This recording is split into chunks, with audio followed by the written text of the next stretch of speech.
kwarai nake so na aura ba mai yaudara ba. Ka so mai son ka shine soyayya zahiri ba. Matar kwarai nake so na aura ba mai yaudara ba. Ka so mai son ka shine soyayya zahiri ba.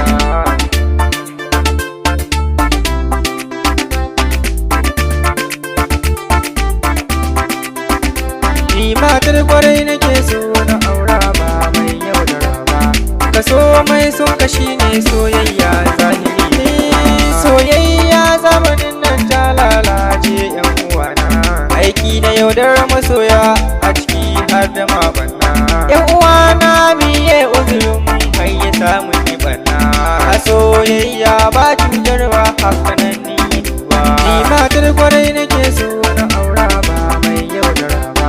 Ka so mai son ka shine soyayya zahiri ba. Nai gamo da soyayya a cikin tunayo da dama. Soya sa na gano fari baki a cikin al'umma. Ni an cutar da rayuwata yanzu na yau da dama. Shawara idan an bani a da bani dokarta. Ni matar kwarai nake so na aura ba mai yaudara ba. Ka so mai son ka shine soyayya zahiri.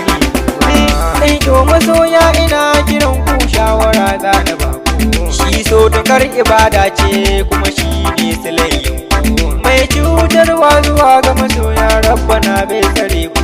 Don shi ya yi umarni mu rike dukkanin haƙurin juna. Ni matar kwarai nake so na aura ba mai yaudara ba. Ka so mai son ka shine soyayya zahiri ba.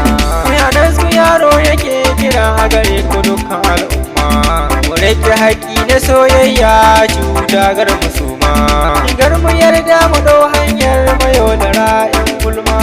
Waɗanda ke rabba kanin masoya rabbana bai rabe ba. Ni matar kwarai nake so na aura ba mai yaudara ba. Ka so mai son ka shine soyayya zahiri ba.